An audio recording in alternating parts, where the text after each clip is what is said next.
E aí entra as intervenções, né? O que fazer. Então, inclusive isso daqui é uma parte, né, no seu módulo, eu acredito que você tem aí, né, essa pergunta, o que fazer diante disso? Então, vamos lá. Primeiro ponto, busque sempre diferenciar sexualidade infantil e de adulto. Ok? Então esse é o primeiro ponto que você precisa saber quando a gente está tratando a respeito desse tema, e a gente já fez isso. Né? Então isso precisa estar bem definido na sua cabeça. Ok? Que a criança não está fazendo aquilo para um prazer sexual. Ok? Outro ponto aqui é você lembre-se sempre que o órgão genital em qualquer idade não está ligado somente ao sexo. Esse é outro ponto. E o terceiro ponto que é trazido aí na sua apostila é você falar sobre a questão da privacidade. Né? Então, o que acontece? Quando você vê a criança se tocando assim, é interessante você não expor ela, sabe? E gritar na frente de todo mundo: ei, que coisa feia, pare de se tocar aí.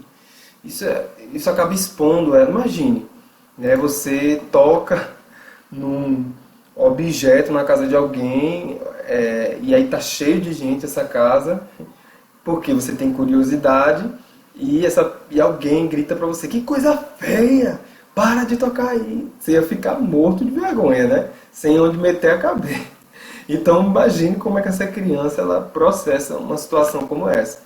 Então, salvo em alguns casos e de forma privada, não fale das partes íntimas do seu filho para ninguém, porque é intimidade dele. Por que eu trouxe esse ponto aqui também, né? Que também tem a ver com a exposição.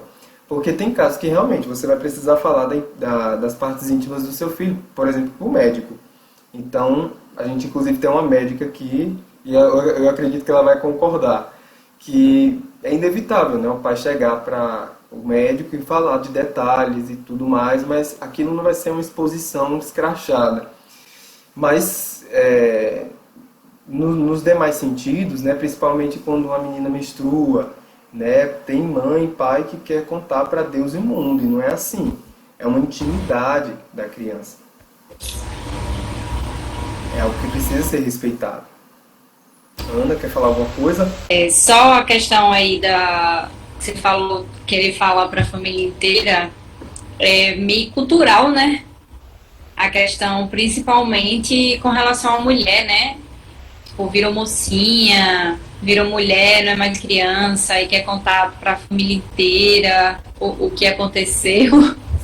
E realmente tem pessoas que são mais retraídas, mais fechadas, né? Já é da sua personalidade e não gosta da sua intimidade tão exposta. E isso pode também dar início, né, a um certo desconforto com o seu corpo e começar a levar pensamentos nada agradáveis com relação a isso. Então é bom ter um certo cuidado, porque tem criança, adolescente que não liga realmente, mas já tem adolescentes que não se sentem tão à vontade para expor assim a sua intimidade. Só esse adendozinho. Justamente, gostei. É isso mesmo. A Leiliane mesmo, no curso dela, ela traz uma aula só para falar sobre as questões da menstruação, gente. É uma aula muito completa e não só para meninas, mas também para mães de meninos. Sabe como ensinar o menino a se portar quando vê uma colega ou quando, de certa forma, a esposa, né, futuramente, né, está menstruada. Então, infelizmente, por essa carga cultural, acaba tendo esse problema, né? Tem pais mesmo que fazem um jantar com a família toda para poder dizer que a menina agora é mocinha, né? Usam aqueles discursos: agora você é engravida, viu? Tome cuidado.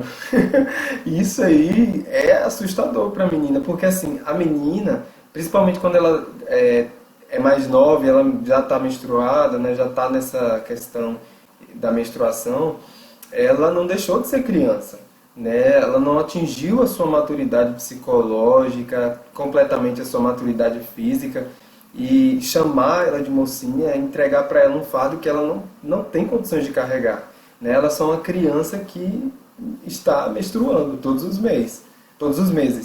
Então, expor a intimidade não é algo aconselhável, tá ok? Então, você imagina só, você imagina se você iria gostar se a sua criança falasse das suas partes íntimas para outras pessoas? Então, se você vê a criança se tocando em público, chama no cantinho de forma particular e orienta. Então, inclusive, um pai veio me perguntar, eu acredito que eu falei isso sobre essa questão em outro momento, mas eu gostaria de repetir aqui. Um pai veio me perguntar, né? Se eu ver a minha filha se tocando, então, e eu vejo que isso é algo natural, tenho que deixar lá porque é algo natural? Não. Você vai orientar. Igual, por exemplo, você vê uma criança coçando demais o olho. O olho é uma parte que precisa de cuidado, né? E você não pode estar tocando no olho com as mãos sujas, né? É interessante que você tenha as mãos higienizadas e nem estar tocando o tempo todo, esfregando, porque senão ele vai ficar vermelho, ele vai irritar. Então, é necessário que você explique para a criança esse mesmo cuidado que você como pai, você como responsável explica em relação aos olhos, você explica também em relação às partes íntimas. Olha, filho, isso aí é uma parte íntima sua, faz parte da sua intimidade, não é legal você tocar nessas partes na frente das pessoas, e assim, é interessante que você tenha as suas mãos limpas, e não pode ficar tocando o tempo todo, porque pode machucar, entende? Então você vai orientar, e não brigar, e não expor a criança, entende? Então é nesse sentido.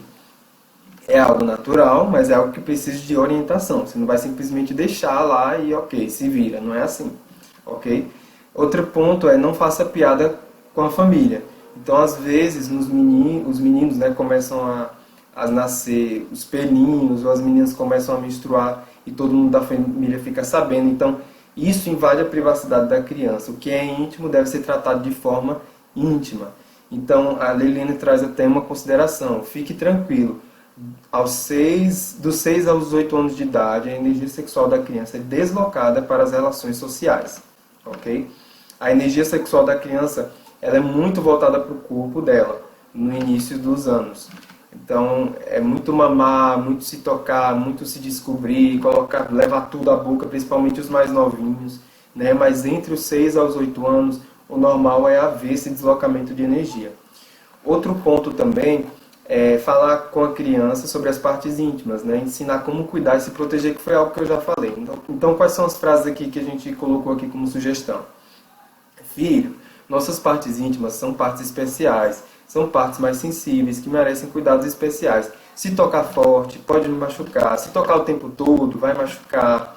Assim como não podemos colocar a mão suja no olho, na boca, e nem ficar tocando o tempo todo, não podemos também tocar em nossas partes íntimas com as mãos sujas, pois bichinhos podem deixá-las doentes. Para você tocar, para limpar, coçar, ou em qualquer outro momento, você precisa lavar as mãos e tocar com muito cuidado.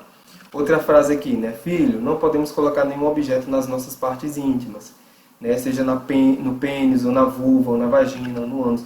Então tem crianças, né, que acabam pegando objetos, pegando realmente brinquedos, essas coisas, e tentando realmente colocar lá, porque é um orifício, né? A gente já viu que as crianças elas têm essa propensão, então ela precisa dessa orientação. Né? E principalmente crianças que foram abusadas, elas têm essa inclinação por colocar objetos nas partes íntimas de uma forma mais presente. Isso não quer dizer que toda criança que faz isso foi abusada, mas já é um sinal. A gente já falou sobre isso, né, lá na aula de sinais e sintomas. Ok. Outro ponto aqui, né, filha, ninguém pode tocar em suas partes íntimas como você está tocando. Nem a mamãe, nem o papai, nem qualquer outra pessoa. Então isso daqui já é uma frase que traz a questão da prevenção contra o abuso sexual. Né? Então, ensinar para a criança que a parte íntima dela é só dela e só pode ser tocada para cuidados médicos, para limpeza e para higiene. Ok? Filho, aí eu trouxe aqui uma frase que ela tem muito a ver com as crenças cristãs. Filhos, essas partes Deus criou para que sejam cuidadas de forma especial. Elas foram criadas para glorificar a Deus. Por isso tem uma roupinha que você pode usar para ela ficar guardadinha. Você fica tocando no seu olho o tempo todo? É uma pergunta que você pode fazer para a criança. Então, você não precisa ficar tocando nelas o tempo todo, senão pode machucar. E aí você coloca, né, tudo isso aí de forma positiva, falar das partes íntimas e dos cuidados do toque de acordo com o que você acredita, sem julgamentos ou ameaça, ok? Então esse é o ponto que eu gostaria de frisar, sem julgamentos ou ameaças. Outro ponto aqui é você ensinar a criança os conceitos de público, privado e intimidade. Então a gente vai ter um momento que a gente vai explicar isso com mais profundidade, mas nesse módulo você... eu não sei se esse momento já chegou, talvez você já tenha visto isso, mas a gente vai ver isso aplicado à questão da masturbação na infância. Então vamos lá. Uma frase aqui, né, que tem a ver com esses conceitos. Filho, não podemos tocar em nossas partes íntimas, limpar, coçar, colocar a mão dentro da roupa, na frente de outras pessoas, porque elas fazem parte da nossa intimidade. Então as partes íntimas fazem parte da nossa intimidade. Veja aí o conceito de intimidade, né? Aí você pode até perguntar para a criança, você já viu a mamãe ou o papai se tocando na frente de todo mundo? Ok. Beleza. Outro ponto aqui é, filho, você já viu alguém se tocando na frente de outras pessoas em nossa família ou na escola? Essa frase aqui, ela é fundamental porque ela já vai sondar também se a criança ela já de fato experimentou alguma situação de violação sexual, né? Então, a criança ela vai dizer sim. Então, se ela disser sim, então veja que ela já sofreu uma situação aí de abuso. Ela viu alguém se tocando na frente dela. E isso precisa ser investigado.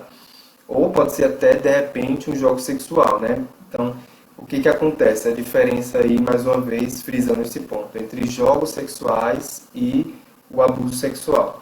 Os jogos sexuais acontecem entre crianças, certo? Então, a criança ela tem ali essas práticas sexuais, seja porque viu em algum vídeo, ouviu de algum coleguinha, ou alguém fez com ela, e ela vai tentar replicar isso com outras crianças. Então isso é um jogo sexual, não é um abuso sexual, porque são dois vulneráveis, ok, perante a lei.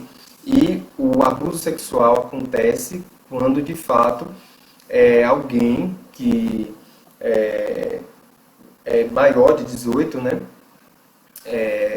Enfim, essa pessoa ela está realmente abusando, ela está cometendo uma violação sexual ali em face de uma criança ou de um adolescente, ok?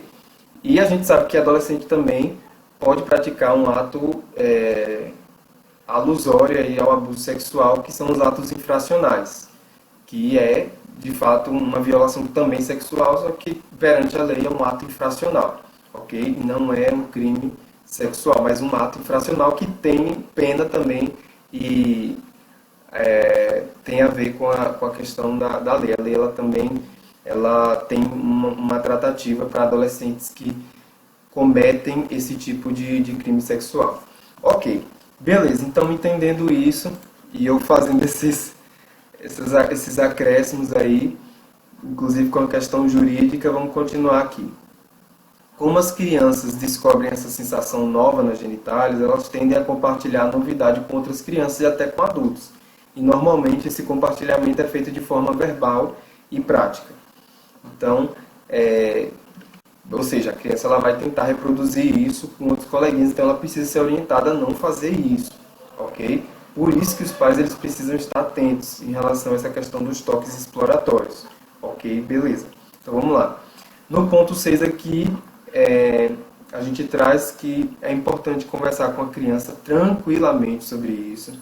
Então ter cuidado com as palavras, com a expressão facial. Então tem frases aqui que a gente colocou como sugestão. Filho, filha, eu percebo que você gosta de tocar em seu pênis, na sua vulva.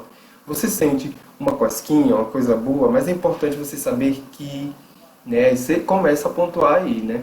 Você deve estar com a mãozinha limpa para tocar, você só pode tocar em um lugar reservado, não pode ficar tocando o tempo todo, senão vai machucar. São suas partes íntimas, são partes especiais que precisam de cuidados, assim como seu olhinho, seu ouvido, sua boca, seu nariz. E aí você vai explicando dentro daquilo que a gente já falou aqui. Por que a gente orienta tudo isso? Por que isso tudo é importante?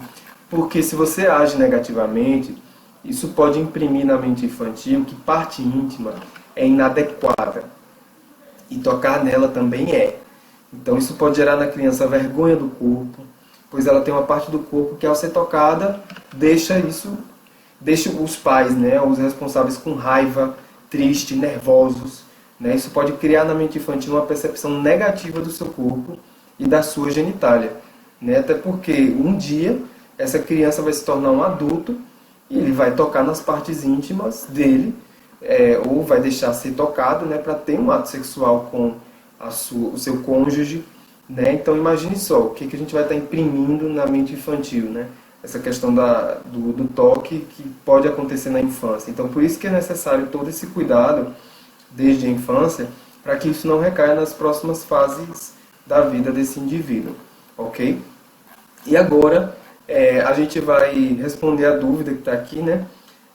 Michael falou que a criança não tem desejo sexual, parafraseando, nesses primeiros anos. Isso está ligado aos hormônios? Sim. A gente falou, né, que a criança ela não tem no corpo dela a atuação dos hormônios.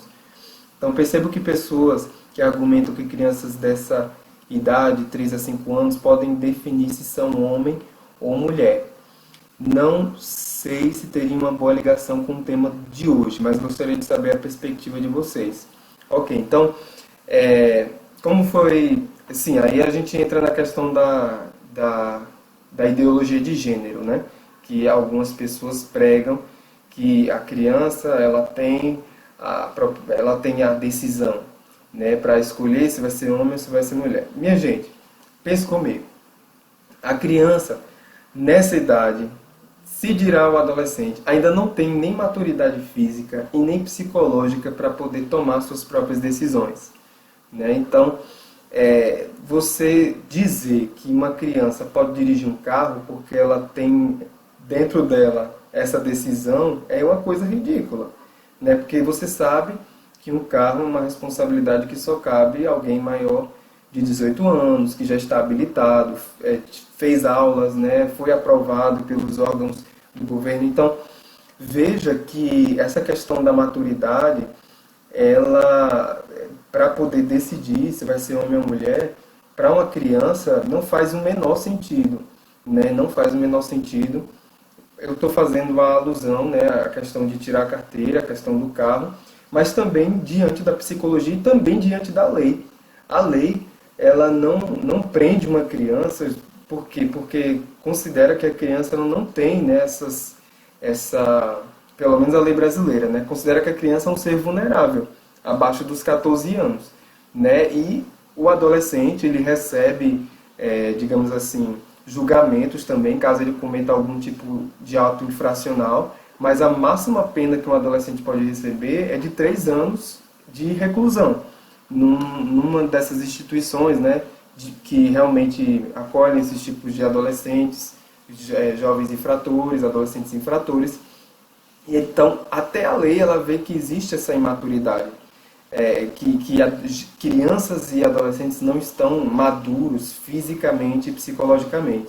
Então, a ideologia, como até o próprio nome diz, é uma ideologia. Ela não tem essa questão do fundamento comprobatório de estudos e tudo mais. Inclusive, os próprios estudos, se você for mais a fundo, vão demonstrar que crianças que no caso os pais permitem, né, eles fazerem essas operações, tomarem os hormônios para poder mudar de sexo, a maioria acaba cometendo suicídio, né? Inclusive um instituto, né, que lá nos Estados Unidos que costumava fazer esse tipo de operação, ele parou as atividades porque a maioria estava cometendo suicídio mesmo, e não é algo realmente que comprove uma eficácia, algo realmente que dá bons resultados, né? Os resultados, muito pelo contrário, são bem ruins quando isso acontece. Então, seria totalmente contraditório a gente ensinar aqui sobre a aceitação, né, do corpo, o amor pelo corpo que você tem, como ele nasceu, né, e dizer que você pode mudar de corpo, né? Então, não faria o menor sentido. A educação sexual, ela busca valorizar o ser humano como ele é, né? Então, se é menino, é menino, né? Se é menina, é menina. Então, a educação sexual saudável, ela traz esses princípios, né, de respeito ao próprio corpo, de valor, de valorização, de autovalorização, e não de uma desvalorização a ponto de você querer mudar aquilo que você já é, aquilo que geneticamente você já tem, né? Eu também acredito que existem casos e casos, como por exemplo, alguém que é hermafrodita, né, e possui os dois sexos ao mesmo tempo. A gente sabe que, de fato, esse indivíduo vai ter que optar, mas se veio como homem, a identidade de gênero desse indivíduo é como homem. Se veio como mulher, a identidade de gênero desse indivíduo é mulher. Ok? Então,